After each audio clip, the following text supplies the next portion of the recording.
ఐటీలో ఎంట్రీ కావాలా? Training software engineer గా అజా కోడింగ్ ట్యూటర్ లో 2 వీక్స్ ట్రయల్ పీరియడ్ లో వెంటనే చేరండి. ఈ స్థాయిలో ఇలా మీ ముందు ఇలా మైక్ పెట్టుకొని మాట్లాడుతున్న కారణం ప్రేక్షకులు మరియు ఈ మీడియా మిత్రులు. మీరు నాకు గత 10-12 సంవత్సరాల నుంచి నన్ను సపోర్ట్ చేస్తూనే ఉన్నారు. ఈరోజు కూడా స్టిల్ ఇక్కడ కూర్చొని మాట్లాడుతున్నాను, నా కోసం వెయిట్ చేస్తున్నారు. ఫస్ట్ ఆఫ్ ఆల్ క్షమించండి, కొంచెం లేట్ అయిపోయింది. 70 రోజులు ఇంట్లో ఉండేసరికి మైండ్ పనిచేయట్లేదు, బాడీ సహకరించట్లేదు, చాలా సన్నబడ్డాను, పొట్టబోయింది. Thank you so much. ఏంటన్నా రెండు నైట్ వేసా, నైట్ వేసామంటే ఇది ఓకేనా? Thank you so much. And గెలుద్దాం అనుకున్నాను కప్పు, కానీ గెలవలేకపోయాను. It's okay. ఇంత దూరం వచ్చాను, టాప్ 5లో ఉన్నాను, కారణం కూడా మీరే. మీ అభిమానం, మీ ప్రేమ, ఆప్యాయతల వల్ల టాప్ 5లో నిలిచాను. అంటే గెలిస్తే అది ఒక వారం రోజులు, నెల రోజులు, ఇంకో సీజన్ వరకు గుర్తుండిపోద్ది. కానీ ఎంటర్టైన్మెంట్ చేస్తే జీవితాంతం గుర్తుండిపోద్ది ప్రేక్షకుల హృదయాల్లో. నేను చేసిన ప్రతి బిట్టు సోషల్ మీడియాలో మీరు ఎక్కడో చోట పెడుతూనే ఉంటారు, అది చూస్తూనే ఉంటారు, నవ్వుకుంటూనే ఉంటారు. ప్రతి ఓరు ఈరోజు నాకు ఫోన్ చేసి చాలామంది పెద్దవాళ్ళు, చిన్నవాళ్ళు అందరూ ఫోన్ చేసి, పిల్లలు కూడా చాలా బాగా ఆడామన్నాను, బాగా నవ్వించావు, బాగా ఎంటర్టైన్ చేసావు, నువ్వు రియల్ విన్నర్ అని చెప్పారు. Thank you so much. ఇలా ప్రతి సంవత్సరం ఇప్పటివరకు నన్ను గెలిపిస్తూనే ఉన్నాను, నేను గెలుస్తూనే ఉన్నాను, ఇంకా మిమ్మల్ని నవ్విస్తాను. అండ్ బిగ్ బాస్ అనేది నాకు సెకండ్ టైం ఆపర్చునిటీ వచ్చింది. సీజన్ 4లో 13 వారాల నుండి టాప్ 7 నిలిచాను. ఇప్పుడు సీజన్ 8లో మరొకసారి మీ అందరిని నవ్వించే అవకాశం కల్పించింది స్టార్ మా అండ్ బిగ్ బాస్. జీవితాంతం బిగ్ బాస్కి అండ్ స్టార్ మా ఛానల్కి రుణపడి ఉంటాను. Thank you so much. నన్ను ఇందాక మన జర్నీ వీడియోలో కూడా చెప్పాను, బిగ్ బాస్ హౌస్ ఉన్నప్పుడు నా తల్లిదండ్రులు నన్ను పెంచి పోషించి ఒక స్థాయిలో పెడితే ఈ బిగ్ బాస్ అండ్ స్టార్ మా మరొక స్థాయిలో పెట్టింది. Thank you so much once again. ఎంటర్టైనర్గా పరిచయం చేసిన సీజన్ 4 నుండి నన్ను ఎంటర్టైనర్గా పరిచయం చేశారు ఈ ప్రపంచానికి. మరొకసారి అవినాష్ అనేవాడు కామెడీయే కాదు, ఏదైనా చేయగలడు, ప్రతి టాస్క్ ఆడతాడు, కామెడీ తప్ప ఏం చేయలే అన్న వాళ్ళకి కామెడీ కాదు అన్నీ చేస్తాను ప్రూవ్ చేశాను. అది మీ అందరి ధైర్యం, మీరు ఇచ్చిన ధైర్యం, మీరు ఇచ్చిన బ్లెస్సింగ్స్ వల్ల. Thank you so much. And హౌస్లో చాలామంది కంటెస్టెంట్స్ కూడా నాకు సపోర్ట్ చేశారు, ముఖ్యంగా రోహిణి అండ్ తేజ కూడా. థ్యాంక్ యూ సో మచ్ రా తేజ అండ్ రోహిణి, మీకు కూడా. విన్నర్ నిఖిల్ గురించి కామ్ అండ్ కంపోజ్డ్. వాడు ఫస్ట్ 3 వారాలు 4 వారాలు నిఖిల్ నాకు ముందు నుంచే ఫ్రెండ్. అక్కడికి వెళ్ళాక నేను చెప్పాను, 3-4 వారాలు నువ్వు చాలా డల్గా ఉన్నావు, నేను నిఖిల్ని చూడట్లేదు, వేరే నిఖిల్ని చూస్తాను చెప్పాను. దాని తర్వాత కొంచెం ఎమోషన్స్లో ఫీల్ అయి ఉన్నాడు వాడు. ఎమోషన్స్ అన్ని పక్కన పెట్టి గేమ్ ఆడటం స్టార్ట్ చేశాడు. నైస్ పర్సన్, మంచి స్నేహితుడు, my friend, living legend. Nabeel, నేను బయట ఉన్నప్పుడు నబీల్ ఆట చూశాను, 5 వారాలు చూసి చాలా కత్తిలా ఆడుతున్నాడు అని చెప్పేసి నేను లోపలికి వెళ్ళే ముందు చెప్పాను స్టేజ్ మీద, నాకు కత్తిలా ఆడుతున్నాడు నబీల్ అని చెప్పేసి. లోపలికి వెళ్ళాను, ఆయన మెంటాలిటీ నచ్చింది నబీల్ది. వయసులో చిన్నవాడైనా సరే చాలా బాగా ఆడుతున్నాడు, అందుకే లోపలికి వెళ్ళి నబీల్తో ఫ్రెండ్షిప్ చేయడం జరిగింది. మా ఇద్దరికి అక్కడ సెట్ అయిపోయింది. మనది కరీంనగర్, అక్కడ వరంగల్, కొంచెం సెట్ అయిపోయింది అట్లా. అప్పటికి ఇప్పుడు డిఫరెన్స్ ఏంటంటే, అప్పుడు కొంచెం తెలుసు కొంచెం తెలియదు. కొంచెం బిగ్ బాస్ సీజన్ 4లో నేను కొంతవరకు నేర్చుకున్నా లైఫ్ అంటే ఏంటనేది. సీజన్ 8లో పూర్తిగా నేర్చుకున్నాను. బిగ్ బాస్ అనేది చాలా నేర్పిస్తుంది మనకు, ఒక మనిషి వాల్యూ గురించి కానీ, ఫుడ్ వాల్యూ గురించి కానీ, టైం గురించి కానీ, ఒక రెస్పాన్సిబిలిటీస్ గురించి కానీ, మనం ఒక పర్సనాలిటీ, ఒక మనిషి క్యారెక్టర్ ఏంటనేది మనకు చూపిస్తుంది బిగ్ బాస్. చాలా నేర్చుకున్నాను బిగ్ బాస్లో సీజన్ 8లో. కబడ్డీలో కప్పు రాదా అని ఈ క్వశ్చన్ చాలా పెద్ద వైరల్ అయింది. ఎందుకంటే మా తేజగాడు, రోహిణి ఒకరోజు హౌస్లో డిస్కస్ చేశారు, కమెడియన్స్ కప్పు రాదు, కమెడియన్స్ని అక్కడ వరకే చూస్తారు, అక్కడ వరకు తీసుకెళ్ళదు, గెలిపించని చెప్పారు. ఈ ప్రశ్న అనేది నాకు సీజన్ 4 నేను 13th వీక్ బయటకు వచ్చినప్పుడు అనిపించింది. అంటే బేసిక్గా ఒక సినిమాకి వెళ్తే మనం సినిమాలో ఎంటర్టైన్మెంట్ నవ్వుకున్నామా, ఎంజాయ్ చేసాం అనుకుంటాం. సినిమా అంతా సీరియస్గా ఉంటే అదొక సీరియల్లా ఉంటుంది. కంపల్సరీ ఈ జనరేషన్లో ప్రతి ఒక్కరు ఎంటర్టైన్మెంట్ కోరుకుంటున్నారు, నవ్వడం. చాలామంది స్ట్రెస్లో ఉంటారు, ఆఫీసులు కానీ ఇలా వేరే వేరే వర్క్స్లో ఉంటారు, ఇంటికి వెళ్ళి చూస్తే సరదా నవ్వుకుందాం రా అనుకుంటారు. అలాంటి నవ్వించే మాకు నవ్విస్తున్నాం, టాస్క్లు ఆడుతున్నాము, మేము ఒక మనిషిగా ఉంటున్నాం లోపల, మేము మా క్యారెక్టర్ ఏంటో చూపిస్తున్నాము, మా పర్సనాలిటీ ఏంటో చూపిస్తున్నాము, అన్నీ చేస్తున్నాము. అంటే అన్నిట్లలో కామెడీ, టాస్క్లు, ఎమోషన్స్ అండ్ ఫైట్ అన్నీ చేస్తున్నాం. ఇన్ని చేస్తున్నాము మనకెందుకు కప్పు రాదని చెప్పి నాకు సీజన్ 4 అప్పుడు నాకు ఈ ఆలోచన వచ్చింది. కానీ ఎక్కడ బయట పెట్టుకోలేకపోయాను. చూద్దాం, ఇంకా బిగ్ బాస్ చాలా సీజన్స్ ఉన్నాయి కదా, చాలామంది కమెడియన్స్ వెళ్తుంటారు, ఎవరొకరు గెలుస్తారు కదా అని వెయిట్ చేశాను. వాళ్ళకు క్వశ్చన్ రేజ్ చేసిన తర్వాత నేను టాప్ 5కి వెళ్ళిన తర్వాత ఒక నమ్మకం వచ్చింది నాకు. టాప్ 5 వరకు వచ్చాను కదా, గెలుస్తూనే ఒక హోప్ వచ్చింది. దాని తర్వాత చూసిన తర్వాత మనకేమో ఇలా సైలెంట్గా ఉండడం, డైలాగ్ చెప్పడం తెలియదు మనకు. ఎక్కడ ఏమనిపిస్తుంది నవ్విపిస్తాం, నవ్వుతాం, ఏదనిపిస్తే మాట్లాడేస్తాం. అలా మ్యాన్లీగా ఉంటే మనకు పర్సనాలిటీ కాదు, కొంచెం ఫన్నీగా ఉండే క్యారెక్టర్ మనకు.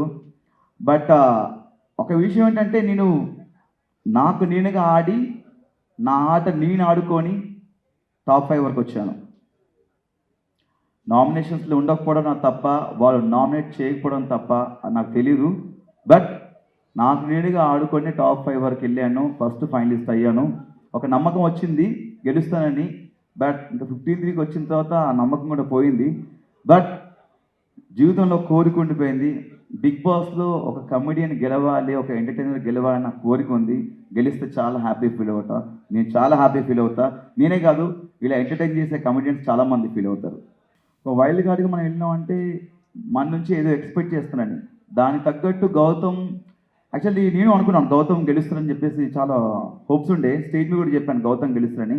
బట్ నా దృష్టిలో గౌతమ్ కూడా గెలిచినట్టే. ఎందుకంటే ఒక వైల్డ్ కార్డ్గా 6th వీక్ వెళ్ళి సెకండ్ పొజిషన్లో అంటే almost is a winner. Silver suit కేసులో ఎంతుందో చెప్పలేదు, గోల్డెన్ సూట్ కేసులో ఎంతుందో చెప్పలేదు. చెప్తే బాగుండి అనిపించింది. లోపల చెప్తే ఆ ఇద్దరిట్లో ఎవరో ఒకరు డబ్బు అనగానే ఒక ఆబ్వియస్లీ టెంప్ట్ అయిపోతాం. చెప్తే ఫిగర్ చెప్తే బాగుంటుంది నేను నాకు సార్ని అడిగాను, బట్ చెప్పలేదు. నాకు చెప్పకపోయినా సూట్ కేసు తీసుకొచ్చేవాడిని నాకు ఇస్తే గిట్ట, బట్ ఇవ్వలేదు. అంటే తెలుగు కన్నడ అని పక్కన పెడితే బేసిక్గా మనందరం ఒకటే. వాళ్ళు ఇక్కడ వచ్చి చాలా సంవత్సరాల నుంచి వర్క్ చేస్తున్నారు, సీరియల్స్లో కానీ సినిమాలో వర్క్ చేస్తున్నారు. అంటే ఫస్ట్ ఆఫ్ ఆల్ ఏంటంటే మన తెలుగు ఆడియన్స్ వాళ్ళు వీళ్ళు చూడరు, ప్రతి ఒక్కరిని ఎంకరేజ్ చేస్తారు, ప్రతి సినిమాని చూస్తారు, ప్రతి సినిమా యాక్టర్ని ఎంకరేజ్ చేస్తారు. భాష చూడరు, ఫస్ట్ ఆఫ్ ఆల్ పర్సన్ని చూస్తారు, అతని బిహేవియర్ని చూస్తారు, ఆ క్యారెక్టర్ని చూస్తారు. ఫస్ట్ ఆఫ్ ఆల్ మన తెలుగు వాళ్ళకి ఏది అనిపిస్తుంది చేస్తారు, అది కరెక్ట్.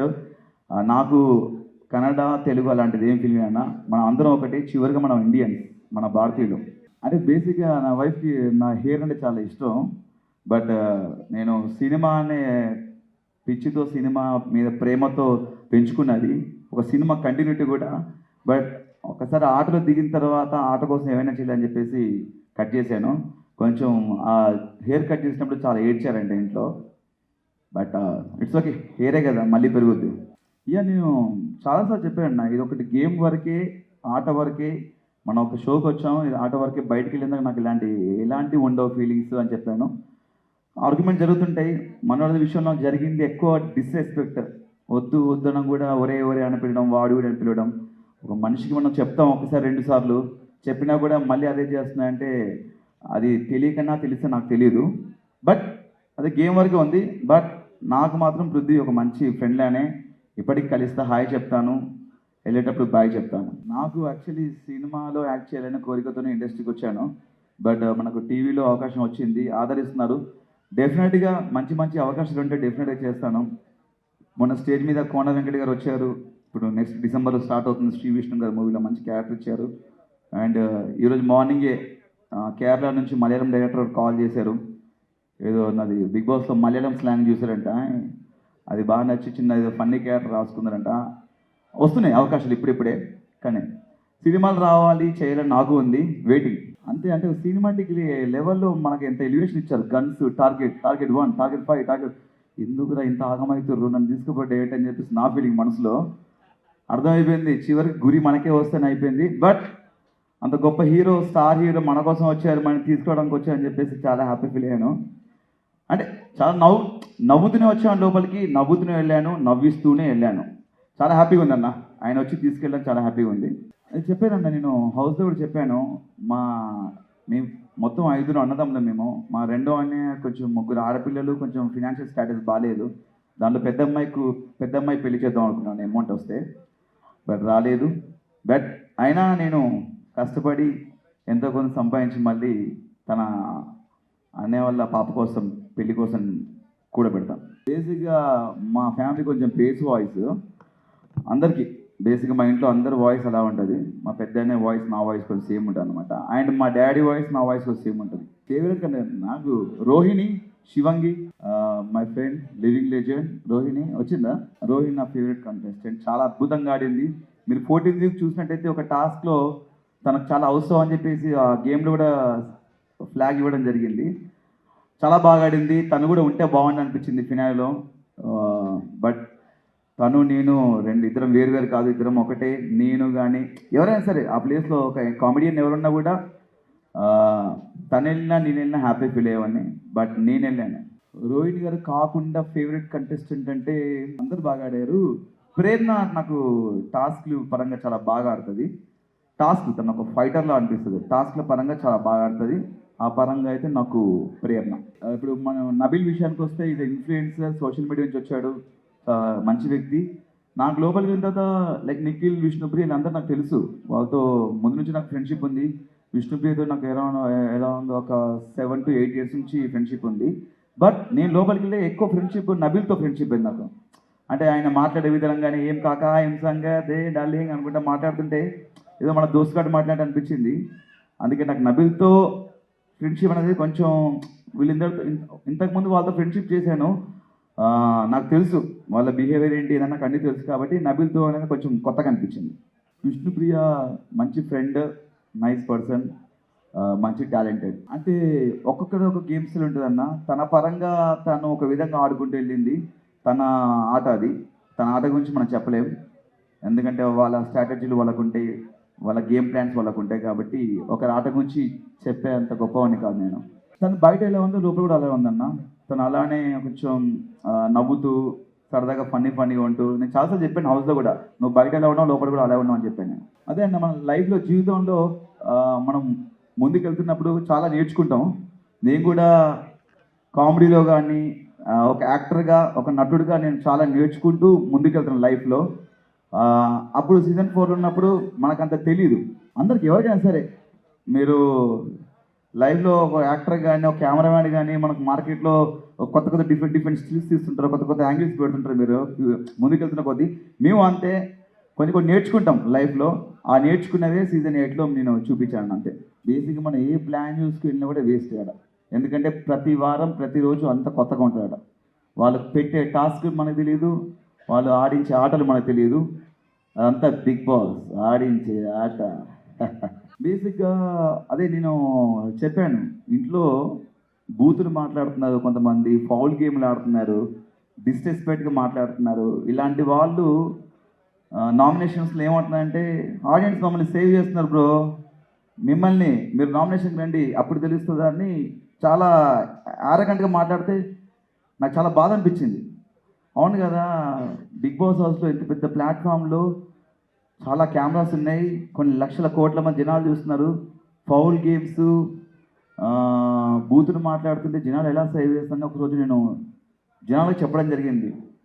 ఏంటన్నా మీరు ఓట్లు వేస్తున్నారు, సేవ్ చేస్తా అని వాళ్ళు చాలా విచ్చలవిడిగా ఆరగంటగా చెప్తున్నారు. మమ్మల్ని జనాలు 10 వారాలు సేవ్ చేశారు బ్రో అని చెప్తున్నారు. ఇలా బూతులు మాట్లాడాలని ఎంకరేజ్ చేస్తున్నారా, ఇలా ఫౌల్ గేమ్స్ ఆడవాళ్ళని ఎంకరేజ్ చేస్తున్నారా, అన్నీ చేసి మాకేమో ఎలిమినేట్ అయిపోయాను నేను. నాకు ఎప్పటికీ నాకు సీజన్ 1 నుంచి ఎప్పటికీ ఒక క్వశ్చన్ ఉందన్న, బిగ్ బాస్కి ఆట ఆడడానికి వెళ్ళాలా, నామినేట్ అవ్వడానికి వెళ్ళాలా? ఏమనంటే ప్రతి ఒక్కరు నామినేషన్కి రావాలంటారు. వారంలో నామినేషన్ అనేది సోమవారం ఉంటుంది. మిగతా 6 రోజులు టాస్క్ ఉంటాయి, మన పర్సనాలిటీ చూపించుకోవాలి, ఫన్ చేయాలి, ఎంటర్టైన్మెంట్ చేయాలి, ఇంకా మన బిహేవియర్ చూస్తారు. అంటే బిగ్ బాస్కి ఓన్లీ నామినేషన్ కోసం వెళ్ళాలా లేకపోతే ఆట ఆడడానికి వెళ్ళాలని నాకు వచ్చిన డౌట్ వచ్చింది. చాలామంది నామినేషన్ రాలేవు, నామినేషన్ అంటే భయం అంటారు. నాకు భయం ఉండదు, మీరు చేయండి, మీరు నామినేట్ చేయండి, నేను దాన్ని డిఫెండ్ చేసుకుంటాను. మీరు నామినేట్ చేయకపోతే నా తప్పు కాదు కదా. అవినాష్ నామినేషన్కి రాడు, అవినాష్కి భయం నామినేషన్ అంటే అలా ఏం లేదు. ఒక వారం ఏమో రోహిణి సేవ్ చేసింది, తను అడగలేదు. ఒక వారం ఏమో 2 వారాలు మెగా చీఫ్ అయ్యాను. నేను ఉన్నది 10 వారాలు, 10 వారాల్లో టికెట్ ఫినాల్ 2 వారాలు తీసేయండి, 8 వారాలు. 8 వారాల్లో 2 సార్లు మెగా చీఫ్ అయ్యాను, ఒకసారి రోహిణి సేవ్ చేసింది, ఒకసారి ఏమో ఇమ్యూనిటీ షీల్డ్ వాడాను, ఇంకోసారి ఎలిమినేట్ అయితే నబిల్ ఎవిక్షన్ షీల్డ్ ఇచ్చి నన్ను సేవ్ చేశాడు. మిగతా సార్లు నన్ను ఎవరు నామినేట్ చేయలేదు, అది నా తప్పు కాదు కదా. అందరూ ఏమంటున్నారంటే మీరు నామినేషన్కి రాకపోవడం వల్ల మీకు ఓట్ బ్యాంక్ లేదంటున్నారు. అంటే నేనేమంటున్నానంటే ఆడియన్స్కి ఆట చూసి వారం అంతా చూసి వీడు ఏమన్నాడు వీడికి ఓటేయచ్చా అని చెప్పి ఓటేస్తే బాగుంటుంది నా అభిప్రాయం. లేదు ఫస్ట్ నుంచి నామినేషన్ ఉంటున్నాయి కదా, ఓటు వీళ్ళకి వేయడం అలవాటు అయిపోయింది కదా అని వాళ్ళకి వేస్తున్నారని చెప్పేసి కొంతమంది అంటున్నారు. నాకు ఇప్పటికీ అర్థం కావట్లేదు. ఓటు వేయడం, ఓట్ బ్యాంక్ క్రియేట్ చేసుకున్నారు, ఓటు వేయడం అలవాటు అయిపోయింది కాబట్టి కంటిన్యూస్గా వీళ్ళకి ఓటు వేస్తున్నారు. కొత్తగా నామినేషన్స్కి వస్తే వాళ్ళు ఎలిమినేట్ అయిపోతున్నారు అని చెప్పేసి ఇలా అంటున్నారు. నాకు ఇప్పటికీ దీని మీద క్లారిటీ లేదు. యాక్చువల్లీ నామినేట్ అవ్వాలా అవ్వకూడదా, నామినేట్ వాళ్ళు చేయాలి. యాక్చువల్లీ నేను నామినేట్ అవ్వలేను కదా. ఫస్ట్ టైం గౌతమ్ నామినేట్ అవ్వగానే ఎలిమినేట్ అయిపోయాడు, ఫస్ట్ టైం వైల్డ్ కార్డ్ రాగానే. సెకండ్ నేను ఫస్ట్ టైం నామినేట్ అవ్వగానే నేను ఎలిమినేట్ అయిపోయాను. అండ్ లాస్ట్ రోహిణి 14 నామినేట్ అయింది, తను ఎలిమినేట్ అయిపోయాను. మణికంఠ చాలా నైస్ పర్సన్. నేను అప్పుడు కూడా హౌస్ నుంచి వెళ్ళిపోతుంటే తను ఉండాలని కోరుకున్నాను. తనకి మంచి పాజిటివిటీ ఉన్నప్పుడే తను బయటికి వెళ్ళిపోయాడు అని బయటకు వచ్చినాక తెలిసింది.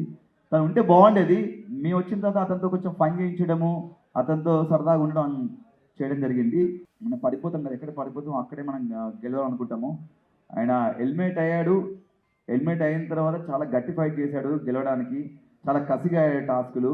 గెలుస్తున్న అందరం అనుకున్నాము, నేను అనుకున్నాను వైల్డ్ కార్డ్కి వచ్చి గెలుస్తాడేమో అతను ఫైట్ చూసి. బట్ ఇందాక చెప్పాను అతను రన్నర్ కాదు, నా దృష్టిలో విన్నర్. అండ్ నేను ఎలిమినేట్ అయిన తర్వాత నేను మళ్ళీ గట్టి ముందు నుంచే కసిగా ఆడుతున్నాము. ఎలిమినేట్ అయ్యాం కదా అని చెప్పేసి వాళ్ళ మైండ్లో ఉండిపోతే అక్కడి నుంచి ఇంకా గట్టిగా ఆడటము, 2 సార్లు మెగా చీఫ్ అవ్వడము అండ్ టికెట్ ఫినాల్ కొట్టడం, అది మాకు బూస్ట్ ఇస్తుంది మనకి ఎలిమినేషన్ అనేది. కొంచెం దానివల్ల మనకు కొంచెం ఫైర్ పెరిగింది. థ్యాంక్ యూ అన్న, థ్యాంక్ యూ సో మచ్. మీ అందరికీ పేరు పేరున నేను అక్కడ ప్రతిదీ చేసింది ఆన్ ద స్పాంటినిటీగా అప్పటికప్పుడు ఇవ్వడం, బిగ్ బాస్ చేయమంటే చేయడం, మా కిచెన్ టైమర్ కోసం కానీ ఫంటాస్కిల్ కానీ ప్రతిదీ. ఈ ఫ్యామిలీ వీక్లో పెళ్లి చూపులు కాన్సెప్ట్ కూడా అప్పటికప్పుడు అనుకుంది నేను, రోహిణి, తేజ. ప్రతి ఒక్కరికి థ్యాంక్ యూ సో మచ్ అన్న. మీ ప్రేమాప్యాతలు నాకు నిజంగా కప్పు గెలవడం ఇంపార్టెంట్ కాదు. నాకు డెఫినెట్గా నేను మళ్ళీ చెప్తున్నాను, కప్పు గెలిస్తే అది 1 నెల 2 నెలలు 3 నెలలు గుర్తుంటుంది, ఇంకో సీజన్ వరకు గుర్తుంటుంది. బట్ ఇలా మిమ్మల్ని ఎంటర్టైన్ చేస్తే జీవితాంతం గుర్తుపెట్టుకుంటారు. Thank you so much. ప్రతి ఒక్కరికి పేరు పేరున ఇంట్లో ఉండి నాకు నేను నామినేషన్స్ ఉన్నప్పుడు ఓటు వేసిన వాళ్ళకి, నేను గెలవాలని కోరుకున్న వాళ్ళకి ప్రతి ఒక్కరికి థ్యాంక్ యూ. అది బేసిక్గా ఆడిషన్ చేస్తారు, ఇంటర్వ్యూ చేస్తారన్న వాళ్ళు టీము. ఆ టీము బాంబే టీము ఇంటర్వ్యూ చేస్తారు. మా బిగ్ బాస్ ఉండడానికి సెలెక్ట్ చేసుకోవడానికి అర్హత ఏంటి అనేది వాళ్ళు సెలెక్ట్ చేస్తారు. దాని గురించి మనకు తెలియదు. బేసిక్గా లోపల ఏంటంటే మనం ఎవరైనా తీసుకొస్తాం, వాళ్ళు సెలెక్ట్ చేస్తారు. లోపలికి వెళ్ళిన తర్వాత మనం ఏంటి అనేది మనమే చూపించుకోవాలి. అది జనాలు డిసైడ్ చేస్తారు క్యారెక్టర్ అనేది. అంటే ఎమోషన్ దగ్గర ఎమోషన్ చూపిస్తారు కొంతమంది, లైక్ కోపం వచ్చినప్పుడు కోపం చూపిస్తారు, బాధ వచ్చినప్పుడు బాధ, ఆనందం వచ్చినప్పుడు ఆనందం చూపిస్తారు. అదనేది మనం చూస్తుంటే హౌస్లో ఉంటే మనకు తెలియదు. వాళ్ళు బయట ఎలా ఉంటారు, లోపల ఉంటారు. కొంతమంది పరిచయం ఉన్న వాళ్ళు ఉంటారు కాబట్టి మనకు వాళ్ళ గురించి ఐడియా ఉంటుంది. కొత్త వాళ్ళు వచ్చిన మనం వాళ్ళ గురించి తెలియదు కాబట్టి మనం జడ్జ్ చేయలేం. ఇద్దరిలో వాళ్ళ ఆట పరంగా నాకు తెలిసి ఇద్దరు బెస్ట్ అన్న. ఎందుకంటే ఇందాక చెప్పాను, ఒక్కొక్కరికి ఒక మైండ్ సెట్ ఉంటుంది, వాళ్ళ ఆట ఆడే విధానం ఒకటి ఉంటుంది. వాళ్ళిద్దరు మైండ్ సెట్లు వేరు కాబట్టి నాకు ఇద్దరు సూపరే, ఇద్దరు బాగా ఆడారు వాళ్ళకి ఇచ్చిన టాస్క్. ఒక సినిమా హిట్ అవ్వడం కారణం అందులో నటించిన ప్రతి ఒక్కరు, డైరెక్టర్ గారు, కెమెరామెన్ గారు, ప్రతి నటుడిది దాంట్లో హస్తం ఉంటుంది, చెయ్యి ఉంటుంది, కష్టం ఉంటుంది. అండ్ ఇక్కడ మేము ముగ్గురమే కాదు, ప్రతి కంటెస్టెంట్ అందరు కలిసి దీన్ని హిట్ చేశారు. మేము ముగ్గురమే కాదన్నా, అందరి ప్రమేయం ఉంది, అందరూ కష్టపడ్డారు, అందరం కలిసి ఈ సీజన్ హిట్ చేశారు. ఇప్పుడు మనకు ఒక పని అప్పచెప్పినప్పుడు దాన్ని చాలా నీట్గా దాన్ని ఫినిష్ చేయాలి. మనం నమ్మి లోపలికి పంపిస్తున్నప్పుడు దాన్ని 100% మనం ఇవ్వాలని చెప్పేసి 100% గట్టిగా ఫిక్స్ అవుతాను నేను. అండ్ దీని నుంచి నాకు ఎన్నో అవకాశాలు వస్తాయని చెప్పేసి నేను ఫీల్ అయిపోయి లోపలికి వెళ్ళాను. డెఫినెట్గా నేను 100% ఇచ్చాను. బేసిక్గా నేను స్కూల్ ఉన్నప్పటి నుంచే చాలా ఎంటర్టైన్ చేసేవాడిని. మిమిక్రీ అనేది నాకు చాలా ప్లస్ అయింది. బట్ నిఖిల్ గెలిచాడు. ఎవరు గెలిచినా all the best for future. Thank you so much. ప్రతి ఒక్కరికి ఇక్కడికి వచ్చి నా కోసం ఇంత టైం స్పెండ్ చేసిన ప్రతి ఒక్కరికి పేరు పెట్టిన థ్యాంక్ యూ సో మచ్ అన్న. అందరికీ లేట్ అయింది, క్షమించండి. అండ్ మీ ప్రేమ ఆప్యాయతలు ఇలానే ఉండాలని మనస్ఫూర్తిగా కోరుకుంటున్నాను. ముందుగా సినిమాలో యాక్ట్ చేయాలనుకుంటున్నాను. మీ సపోర్ట్ ఎప్పటికి కావాలి. Thank you so much. Love you all. Suman టీవీలో మీ పర్సనల్ అండ్ బిజినెస్ ప్రమోషన్స్ కోసం కింది నెంబర్కి కాంటాక్ట్ చేయండి.